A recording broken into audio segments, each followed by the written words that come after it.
While loops, the next part of learning to program from the beginning in C#. What did we look at before? We looked at if statements. We looked at the comparison operators, things we can do in conditions, and we looked at logical operators and or not.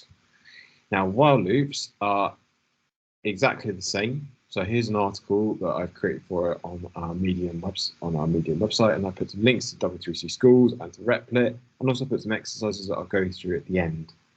So let's create a Replit and start coding. So we're doing this in C#, and we will call it while loops. So we're going to create a while loop that was going to loop over some code and validate it.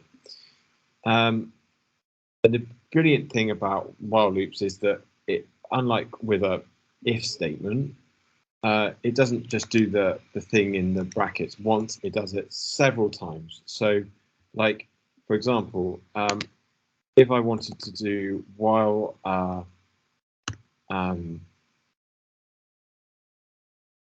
true, this is an infinite loop. I don't recommend it.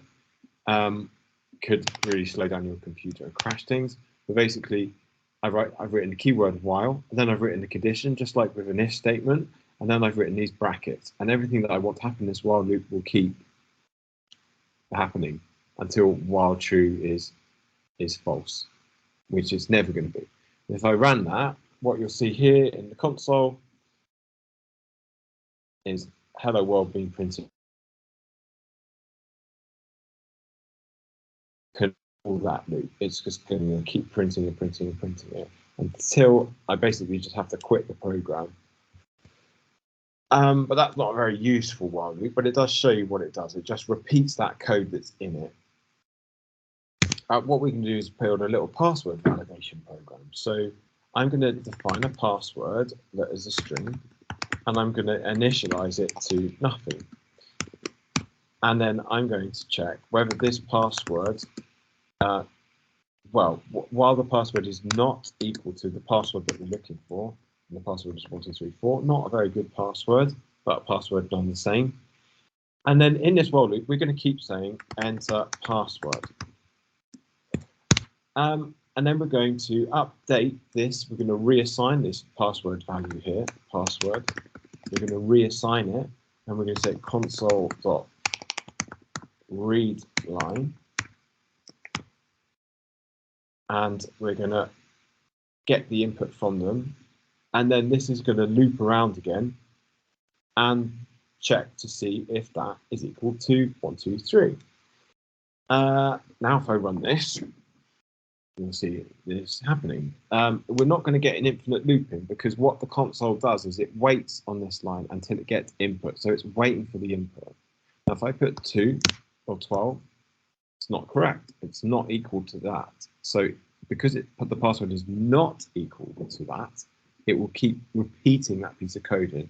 If I enter the right password, then the program quits. So it'd be better if we could actually give the user some useful input. So as I said here in the summary of what we're going to do in this lesson, I've described what while loops are.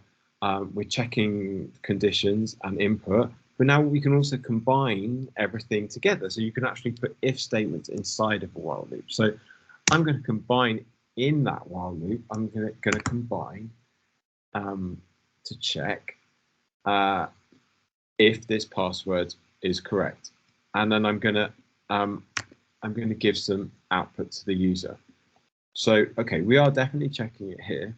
But if the password is not equal to that, we want to give the user a little message, don't we? So we're going to say password incorrect, right? So they got some feedback now. So we're doing the same check here, but in an if statement, and then we're just going to give some feedback if that's not correct. If it is correct, it won't save that. So we can use an else condition to say console.writeline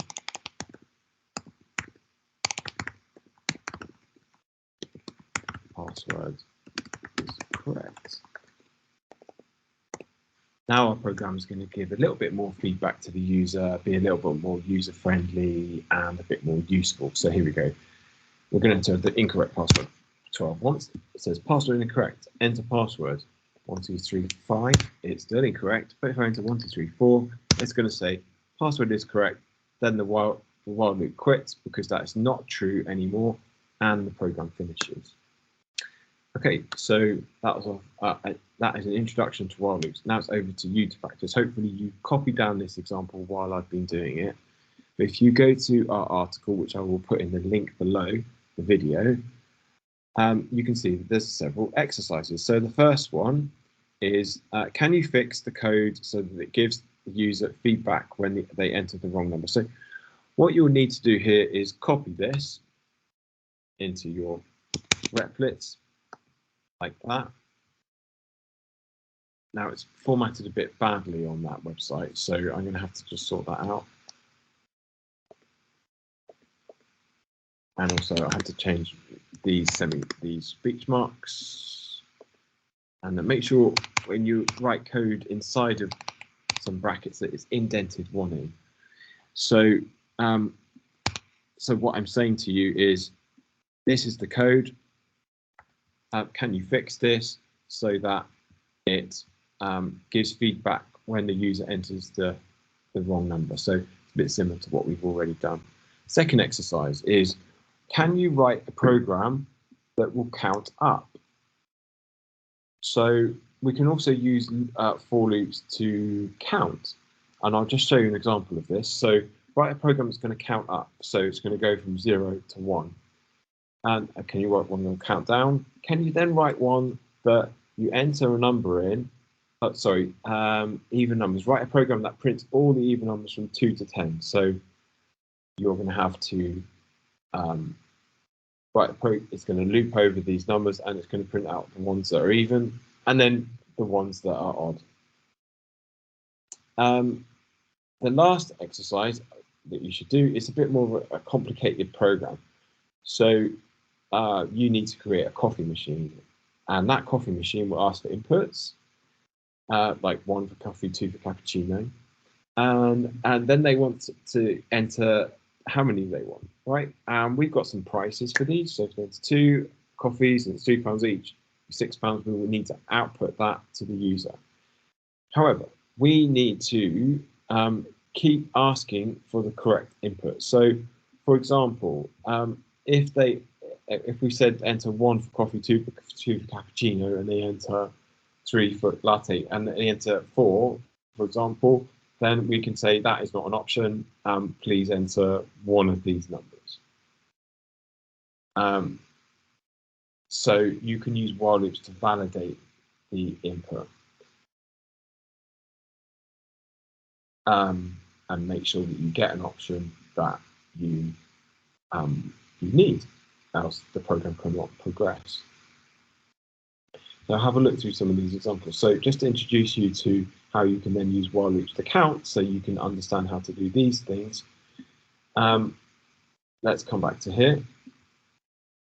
I'll just delete that. I'll cut that and see if we can update the article with the sort of correctly format code. I'm sure there's a way of like putting code in articles. I think this one. There we go. That's a bit better.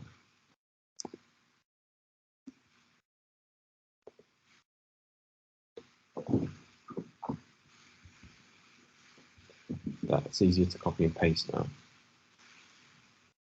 So how do I use a for loop to count? Well, I can create a counter variable like this, and I can set that as 0. And then I'm going to have a while loop, and it's going to check the value of the counter, and it's going to check whether it's less than 10, or say less than or equal to 10. And then inside of the while loop, I'm going to print the value of that counter.